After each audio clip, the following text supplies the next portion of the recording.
Hey, hello and welcome back, everybody. Moving on to the last section of the chapter on dynamics. And this section is really broken up into two pieces, the two pieces being equilibria and blow up. Today we'll study the first of these, which is equilibria. And the title of this entire section is called asymptotics. And by asymptotics, you probably remember from, well, Calculus 1 or even pre-calculus, this word asymptote. And let's just recall what an asymptote is. This is a line which the plot of a function becomes infinitely close to.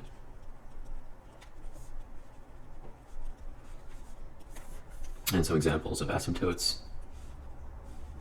I think a very common function to use for this is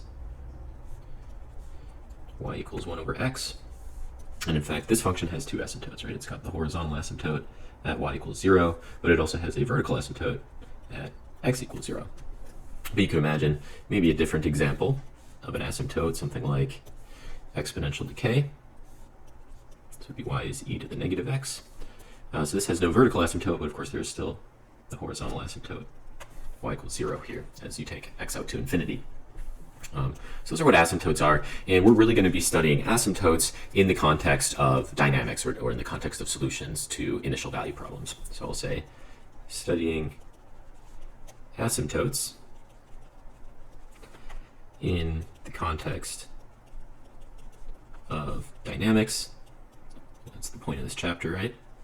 Or kind of equivalently, solutions to initial value problems. In particular, equilibria are going to play the role of horizontal asymptotes, and blow up will play the role of vertical asymptotes. But something that's important that we should keep in mind, the interpretation that most Calculus 2 classes will describe asymptotics as, is when we look at solutions to IVPs, let's recall these are integrals for continuous dynamics, and they are sums when it comes to discrete dynamics. And if we're looking at asymptotes of integrals, there's a very special name for these. These are going to be called improper integrals. And if we're looking at asymptotes of sums, these are also very special. They have a special name. They're known as infinite series. This word series gets thrown around. And so really the topic of the next two videos will be improper integrals and infinite series. I'm trying to motivate these as Calculus 2 topics, right? The regular Calculus 2 topics are those improper integrals and infinite series. I'm going to try to motivate them in the context of dynamics, solutions to IVPs, or let's recall really what the point of dynamics and solutions to IVPs are. It's in the context of predicting the future. Okay, so these are important, incredibly important objects if we're going to actually make statements about the future mathematically. And this is how we make money on Wall Street. This is how we save money as engineers. This is how we properly insure agriculture, homes, medicine, etc. So this is a very important idea in the realm of the economy, and that's why it's important to study. So today we're going to study equilibria, which really what I mean by this is horizontal asymptotes of solutions. Let's define equilibrium then. So we're going to define an equilibrium. In the context of a continuous dynamics, they're going to look the same in discrete dynamics. We're going to say that a function, or really a dynamics, right? So because it's a solution to a continuous IVP, we're going to say that reaches an equilibrium if its limit as t goes to infinity happens to exist. Not really too terribly complicated, of course. A limit existing when it comes to a one-dimensional function is actually equivalent to the graph reaching a horizontal asymptote. And so if you want to think about an equilibrium as a horizontal asymptote of the solution, that's quite all right. And in particular, we give the name of this limit, the name y sub eq, or the name the equilibrium value, or the equilibrium value of the dynamics. The same sort of behavior is defined for discrete initial value problems. We just recall that the solutions to discrete initial value problems happen to be sequences, and we're going to say that sequence reaches an equilibrium if its own respective limit exists, and we're going to give the name of that limit, whatever it happens to be equal to, the name equilibrium value. It makes a little bit less sense to think about a sequence reaching a horizontal asymptote. What if we wanted to plot a sequence as a series of dots? You could imagine a series of dots reaching a horizontal asymptote if they approximately even out to a point. but it doesn't really make quite as much sense to talk about a sequence reaching a horizontal asymptote. So that's why I've omitted that particular part of the definition. So we're going to look at quite a few examples of equilibria, or equivalently solutions with horizontal asymptotes.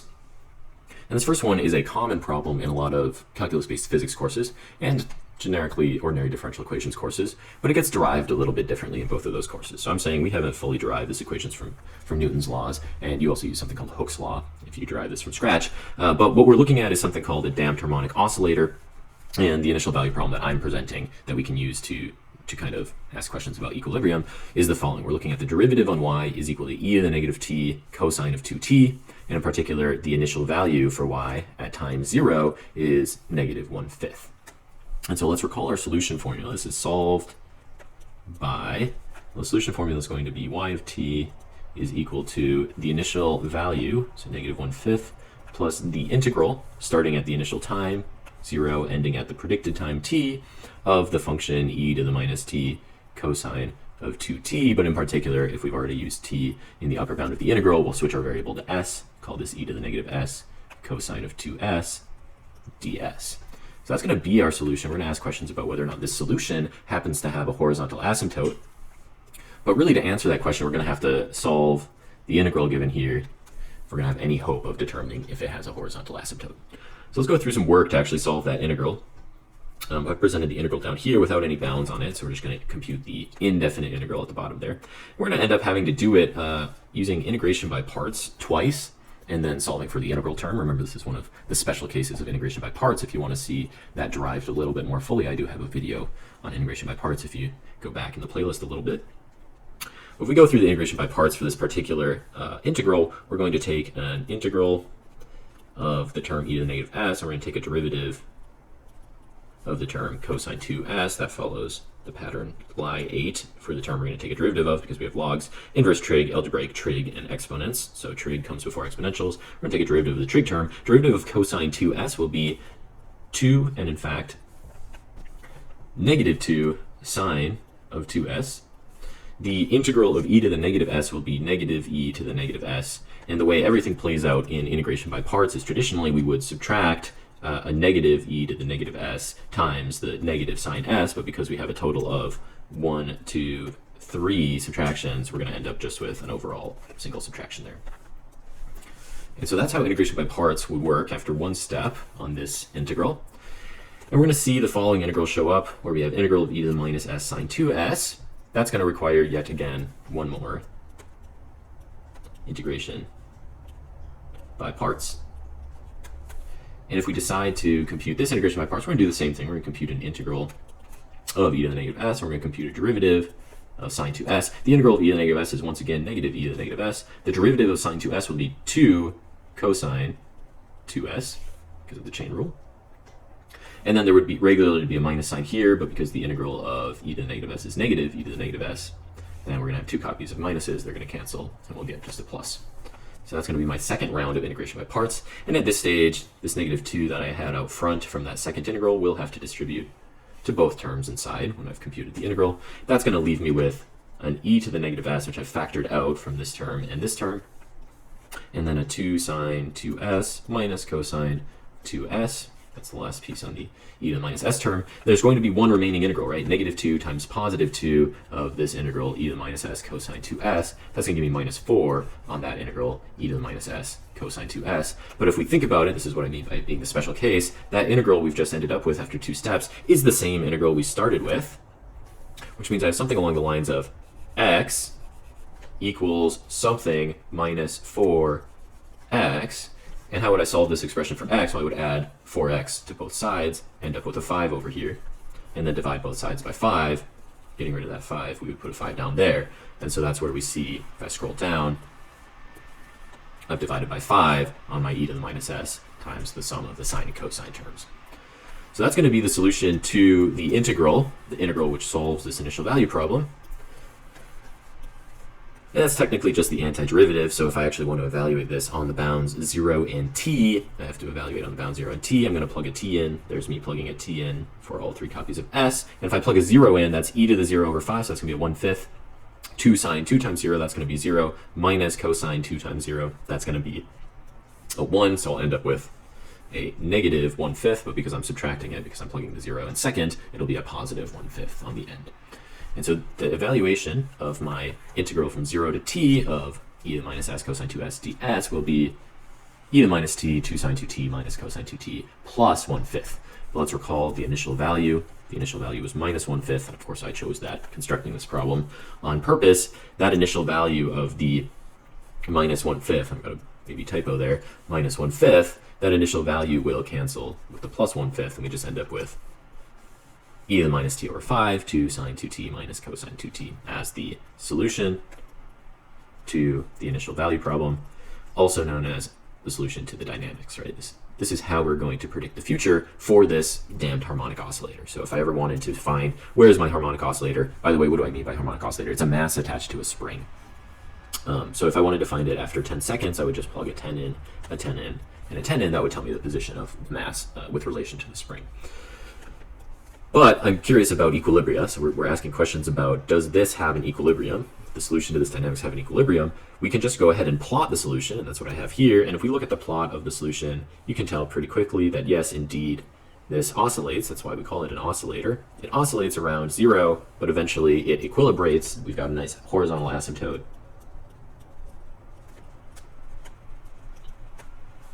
At y equals 0. Or in other words, we would say the equilibrium value, YEQ, happens to be 0. If we wanted to calculate that directly, let's just look at this expression. If we wanted to compute the limit as t goes to infinity, we could get away with this. I would choose to do it using the squeeze theorem.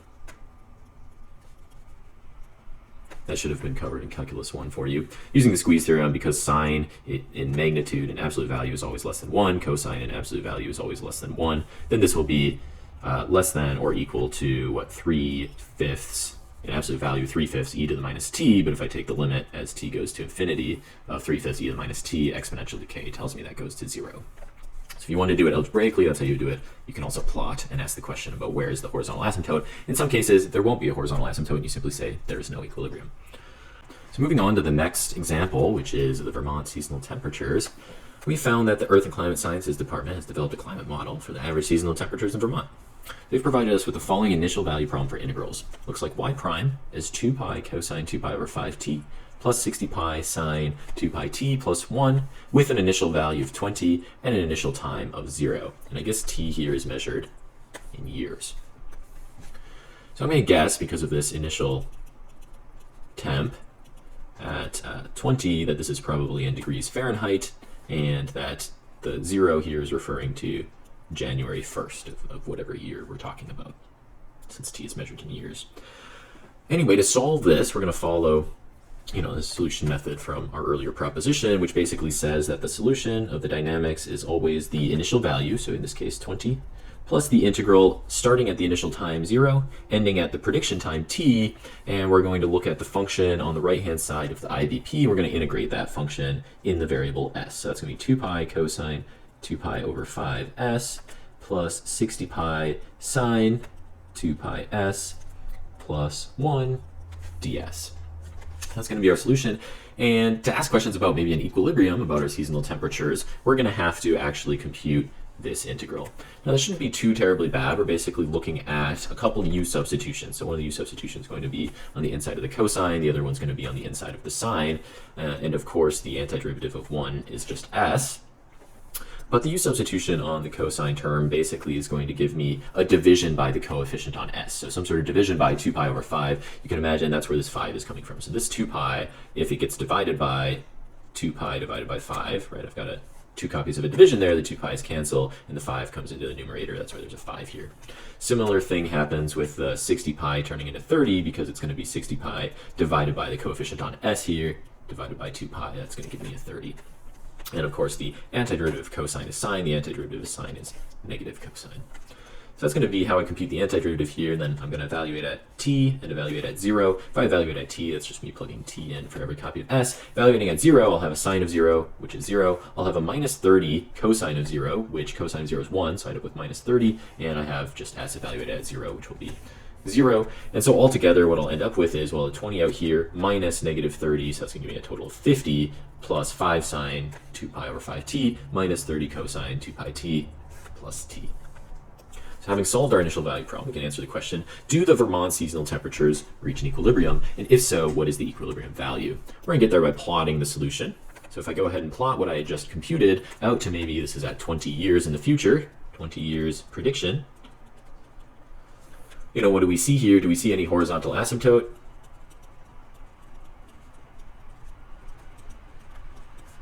No, right? We're consistently oscillating, and in fact, we're oscillating around a very slight increasing average.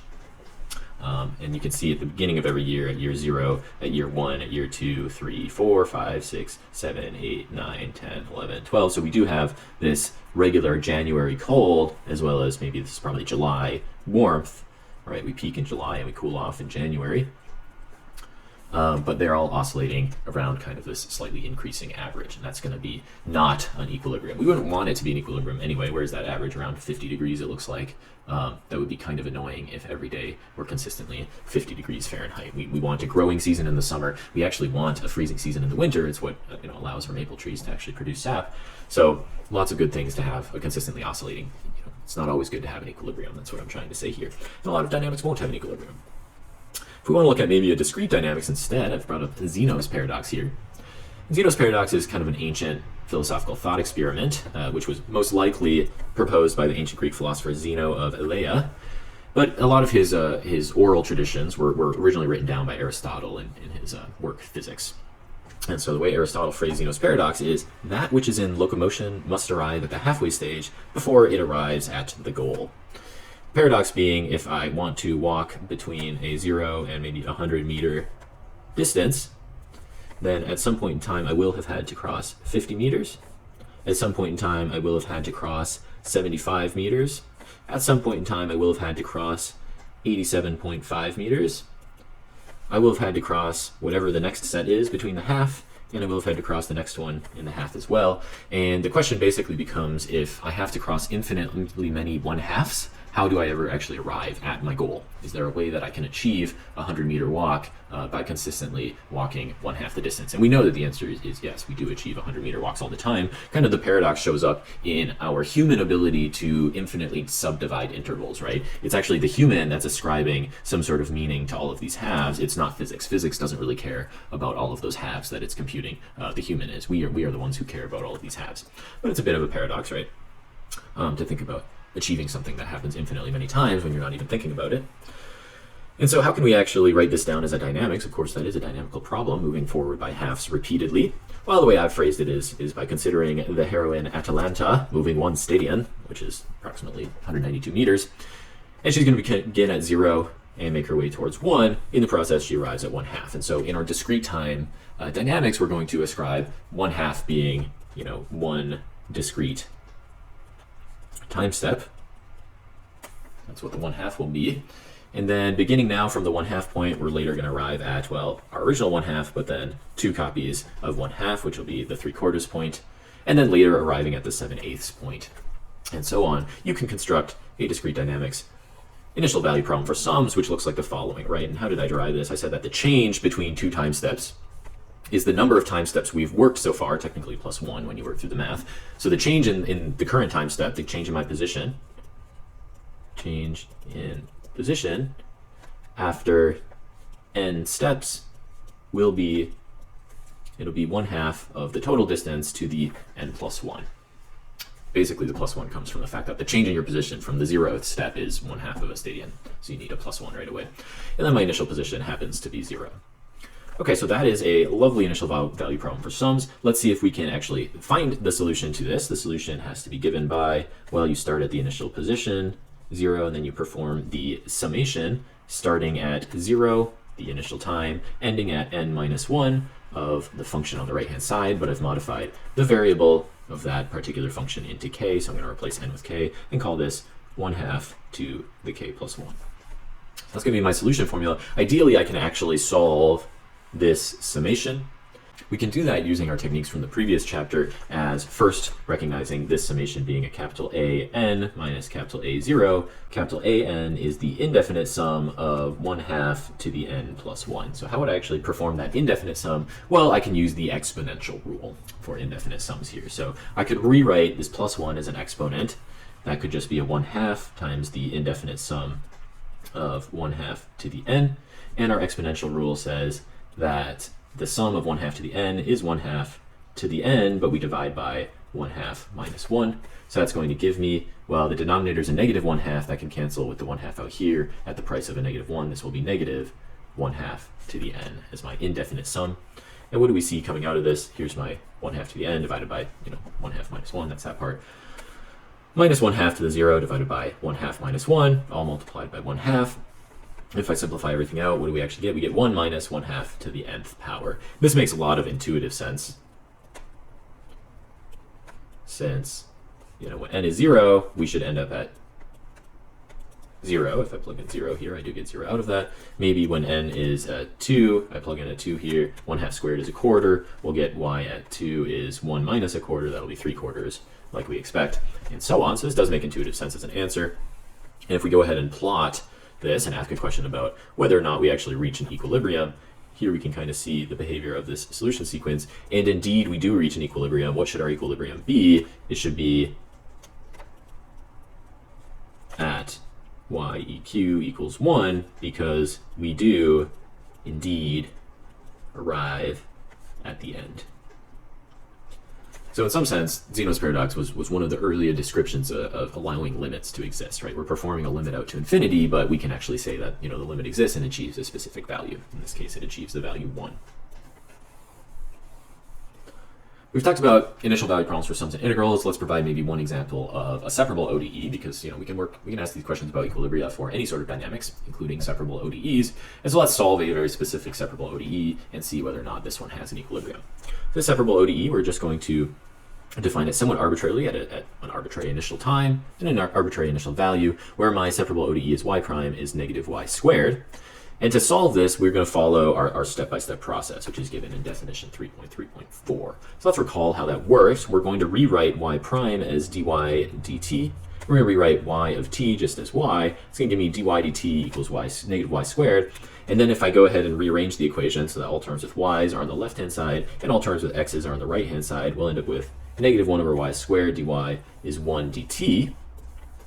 And integrating both sides here, if I add an integral to both sides, we see we have negative antiderivative of 1 over y squared is just the antiderivative of 1 dt. Well, negative 1 over y squared, that's really negative y to the negative 2 power, and my power rule is going to give me a positive y to the negative 1 out of that, so it'll give me 1 over y, and the antiderivative of 1 is, of course, just t, and I do always have to include a plus c when I'm performing antiderivatives. And then I need to include the initial value problem in my separable ODE, which basically says, let's recall we had y at t0 was equal to x here, which means I'm going to have to plug in t0 for t, I'm going to have to plug in x for y, and when I do that, I get 1 over x is t0 plus c, or if I solve that expression for c, we see that c is 1 over x minus t0.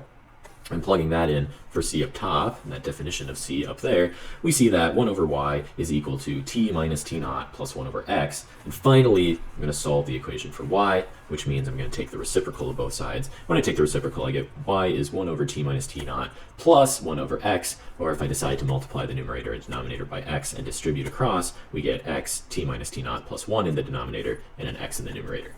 So this is my solution to that particular separable ODE with arbitrary initial conditions and initial values. And we're going to basically ask a question, does this function achieve an equilibrium? And let's recall what that means. We're going to take a limit as t goes to infinity. Well, what's going to happen here is this t we're going to replace with infinity. Now I've put some quotation marks around that to refer to the fact that you can't evaluate a function at infinity. It's not a number we can evaluate at, but we can give it some sort of conceptual intuition as saying it's a, in quotes, very, very large number,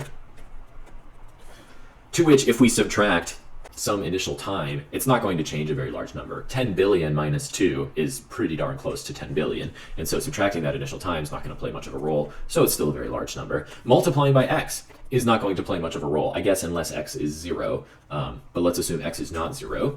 10 billion times 3 is actually a larger number, and so it'll still be a very large number. Adding 1 to a very large number is not going to change anything, so it's still a very large number, but now that very large number is in the denominator, and so if I have something in the numerator divided by a very large number, 3 divided by 10 billion, that is going to be pretty darn close to 0. And so that's kind of the intuition as to how we could compute this limit. Okay, so that value of 0 means an equilibrium does exist, and in fact, the equilibrium value is equal to 0. So that's kind of cool to see that no matter what we started with here, now we did have to assume that x was a positive real number to make this work out, but no matter where we start for x, the solution to this dynamics will give me an equilibrium value of 0. And this is actually why we can start to think about why these calculations are important for predicting the future, because it says, to a certain extent, no matter where we started, the equilibrium value was the same.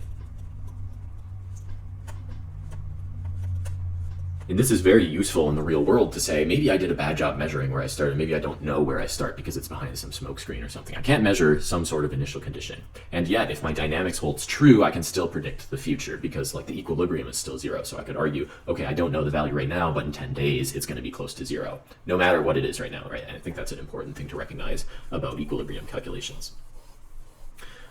Now, with all of this said, in all of our cases we've had so far, we've been able to find the equilibrium by computing a solution to an initial value problem and then plotting or maybe algebraically evaluating that solution to see if there's an equilibrium. Unfortunately, there's going to be a lot of dynamics which indeed admit equilibria, but do not have an explicit solution. What do I mean by that? I mean that this expression, this ODE, maybe if I just put a function of y and multiply that by a function of t, right? This ODE, maybe it cannot be solved explicitly. And I think a lot of you have run into things like this where you get really stuck on trying to compute integrals, maybe on a test or something. You get stuck on an integral and you wish that there was a way to answer your problem without having to solve the integral. And in fact, that will be the case. Some integrals just don't exist as a collection of natural operations. And so what we want to do is we want to be able to talk about equilibria independent of whether or not we can compute solutions to dynamics. We can actually do that. In the first case that I've provided here is called the error function. And if you have the IVP defined by y prime is equal to e to the minus t squared over 2, the solution should be given by 0, my initial value, plus the integral, my initial time up to the time I predict, of e to the minus s squared over 2 ds. That's going to be the solution. Unfortunately, this integral can't be written down in terms of natural operations. So any of the operations that we like to use as mathematicians, that integral can't be written down. And so we can still ask questions about the equilibrium of this solution without having to compute that integral. How would we do it? Well, we just have to ask the question, what is the limit as t goes to infinity of this integral, of this expression? And so we would say limit as t goes to infinity of that integral. There's my t. Or in other words, I'm asking a question about the behavior of this integral as t goes to infinity. Well, what does the integral compute? This computes the area under the curve e to the minus s squared over 2 from 0 to infinity, right? And that's what I have shown in the plot here. This is my plot of the function e to the minus s squared over 2, and I can think about computing the area here. What's the area? Well, it just happens to be what I'm shading right now, and I'm going to compute that area out to infinity. As the upper bound for my area goes out to infinity, what you start to see is that this area gets infinitely small.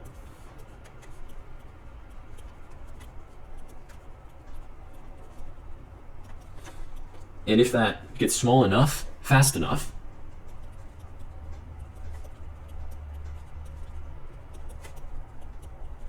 the area remains finite. So you can still compute the area even though the bound goes all the way out to infinity. And that would give you a result for the equilibrium of the original dynamics, right? This is a computation of an area out to infinity. If it happens to exist, we have an answer about the equilibrium of the dynamics. And so if we just do this by a computer, I've used a computer to compute some areas here. If I compute the area over the interval 0 to 1, I get an answer of 0.8556. If I compute an area from 0 to 10, I get 1.253. And if I compute the area from 0 to 100, I get 1.253 well, notice it's unchanging, and this gives a good idea of the equilibrium value. So we say that the equilibrium value should be pretty close. That's why I use the approximate sign there. It should be pretty close to 1.2533. Now, if you're an arcane mathematician like me, and in fact, if you took multivariable calculus in the future, there is a nice way to show that the equilibrium value of this actually has to be the square root of pi over 2. But you have to show that using other means. You can't show it simply by calculating an integral and in computing the bounds out to infinity. You have to do something a little bit more clever. And so that's something that's really interesting about these equilibrium problems, is that quite often we don't know how to perform an antiderivative and then compute the limit. We instead have to actually compute the limit of the area all as one piece. It's just a single calculation that has to be done in some other means. And you might not get an exact value, but you can get approximate values either by using a computer to give you approximate values, or you have some other notion that will actually be a topic for another day that's telling you that the area is finite. Okay, so let's look at the next example, which is going to be a discrete dynamics version of what we just described. It's called the Basel problem. We'll talk about why it's called the Basel problem later. But what we have here is a discrete IVP, or an IVP for sums, right? Where I've got the definition of the finite difference of my sequence, which happens to be 1 over n plus 1 squared, as well as its initial value, which is 0. And we know that the solution is given by, well, we start at our initial value 0, and then we're going to perform a summation over a new index, we'll say k, going from the initial time 0 up to n minus 1 of 1 divided by k plus 1 squared. And in fact, if I want to reindex that term, 0 to n minus 1, let's just reindex it by 1. Let's make it a 1 here, so I've added 1 to k there. I can add 1 to n here, so negative 1 plus 1, those are going to cancel, so I just have k going from 1 to n. And if I add 1 to the bounds, I'm actually going to subtract 1 from k on the inside of my summation, and so that negative 1 is going to cancel with the plus 1 here. And so the solution is really given by k going from 1 to n of 1 divided by k squared. Okay, so that's what we see here. So we're going to try to perform this summation, but unfortunately, just like with the integral 0 to t of e to the minus s squared over 2 ds, there is no closed form solution. By closed form, I mean using our natural operations that we really like. So you can't really write down a solution for this summation for an arbitrary upper bound n in terms of all those lovely operations that we're used to. And so what we have to do instead is we have to, if we're asking questions about, does an equilibrium exist, is we have to compute the limit of this sum kind of individually by hand. We have to figure out what that limit is equal to, just as it is as a summation. And so the natural way of thinking about that is, well, there's a couple choices. I think the most natural way is to, once again, think about this as an area, because we know summations compute areas of bar charts, right? This is the area under the bars of width 1. From, starting at 1 going up to n, so if n were 5 or something, it would be that area plus that area plus that area plus that area plus that area. And so we care about all those areas. The question is, if I compute the areas out to n being infinity, all of these areas shown here, if I compute all that area and add it to this area, to this area, to this area, to that one, does it get small enough fast enough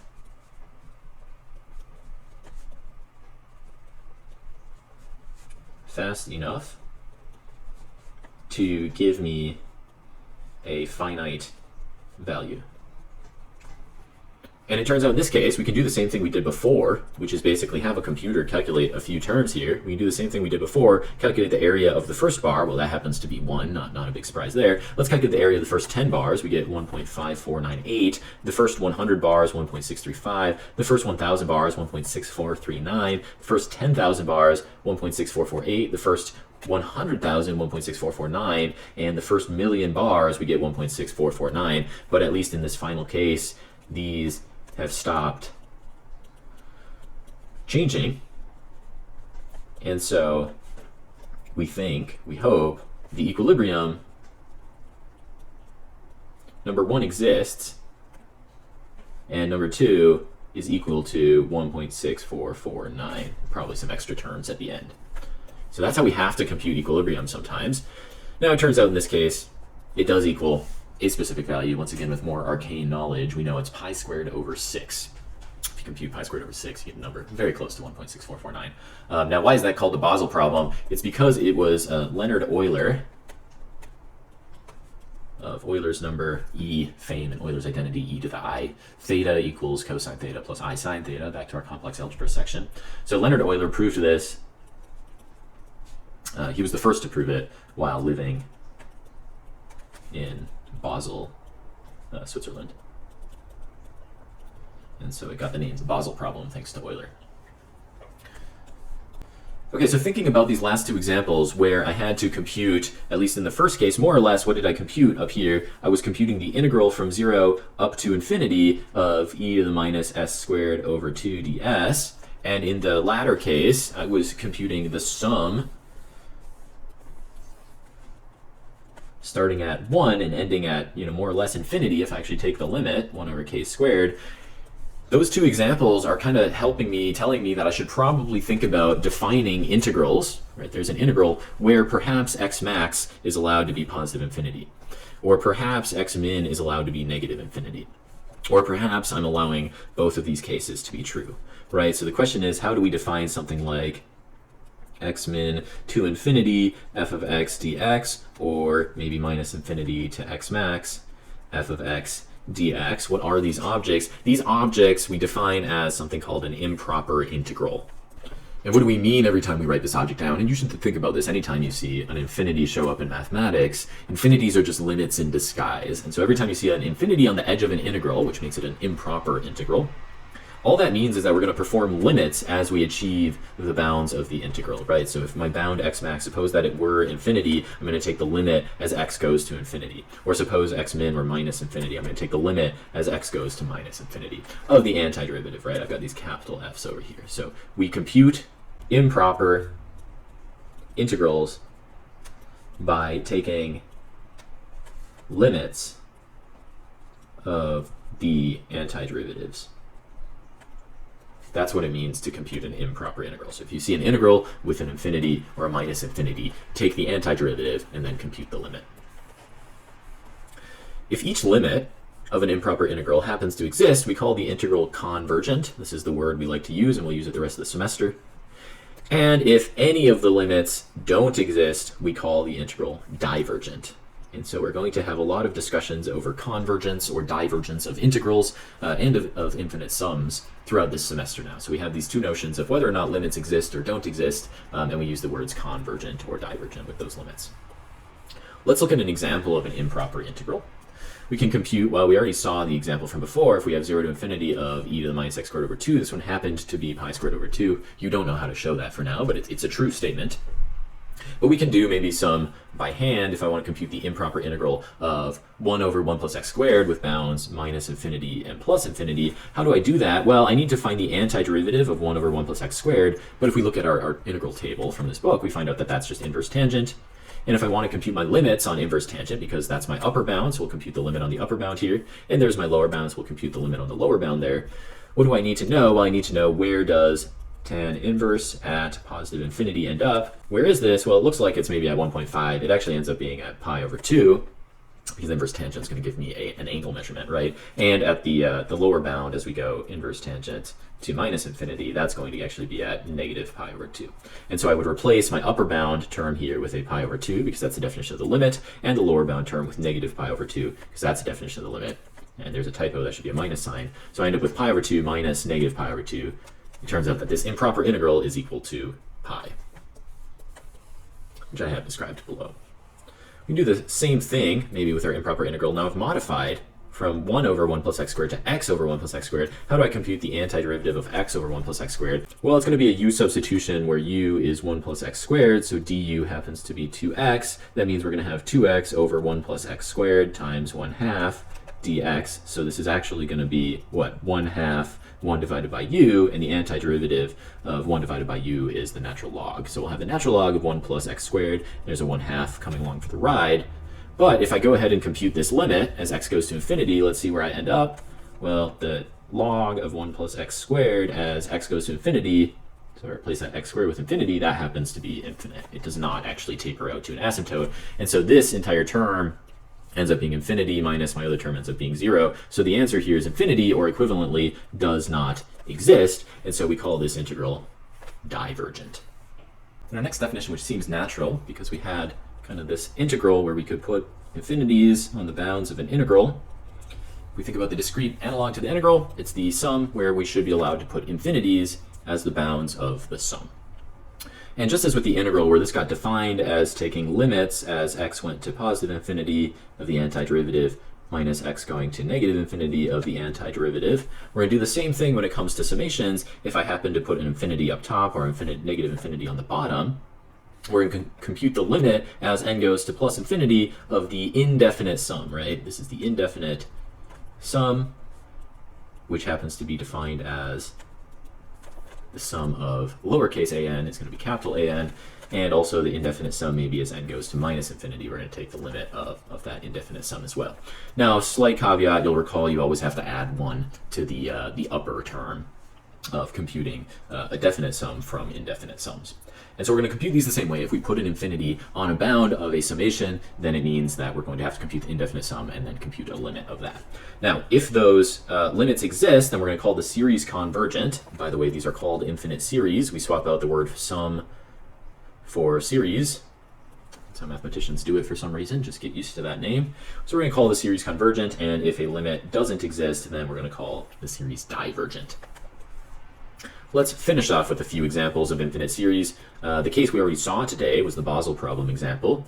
That one said that the infinite series from 1 to infinity of 1 over n squared happened to be pi squared over 6. You don't have the tools at your disposal to prove that yet, but it's a very natural summation to remember.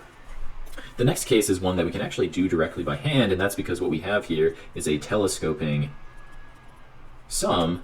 And if we recall from our summation table rules, we have that a telescoping sum, the indefinite sum of a telescoping sum, where that's an n and that's an n minus 1, so n is just 1 less than n plus 1, an will always be equal to the smaller of the two, and so it's equal to n over n cubed plus 1 in this case, which means if I'm computing the limit as the upper bound reaches infinity, that'll be the limit of a sub n plus 1. I'm going to subtract a on the lower bound is just 5, so a sub 5.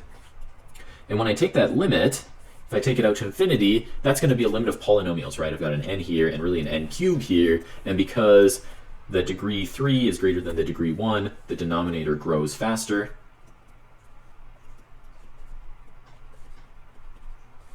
And the term becomes 0. So because my denominator grows faster, my term becomes 0. You could use L'Hopital's rule on that limit as well if you would like to. What that means is I can just evaluate this term, which happens to be negative 5 over 126, and you would see, even if you type that into your calculator for maybe 1,000,000 in the upper bound, then you would get something incredibly close to negative 5 over 126. So this does actually converge to that value. And then in one final case, this is a really classic infinite series, if we restrict values of x between negative 1 and 1, and we're just going to compute the infinite series of some number to a power, this is really the exponential rule, which says that the sum of a to the n, the indefinite sum, is always going to be, well, a to the n divided by a minus 1. And you require that this value x is in negative 1 to 1 because we're going to have, something, if it were negative 1 to the n, that would oscillate indefinitely as we computed a limit. So it actually has to be smaller than negative 1 to converge. But if we compute the limit, this is capital An plus 1 minus capital An on the lower bound. The lower bound is 0, so I just plug in a 0 up here, plug in a 0 up there. I'm going to end up with 1 divided by x minus 1 on the 0 term. But on the n plus 1 term, because I'm taking the limit of a number less than 1 to a power just makes a number less than 1 smaller than itself, right? 1/2 squared goes to a quarter, 1/3 squared goes to a ninth, and so on. So you get smaller and smaller numbers as you take them to a power. That numerator becomes 0, and so we find out that this summation out to infinity ends up being 1 over 1 minus x. One last example. If we want to compute the infinite series of something like 2 to the n, well, the exponential rule says that the indefinite sum 2 to the n will be 2 to the n over 2 minus 1. It'll just be 2 to the n. Well, if I take the limit of 2 to the n plus 1 out to infinity, that is truly going to give me infinity. And so we can say that this summation is divergent. It's been a really long one today. Sorry about that. The exercises aren't actually as bad as the length of this video would suggest. So I'll see you in class and we can work through those together. Next one, we're talking about blow up. It's going to be a lot of fun. See you then. Bye.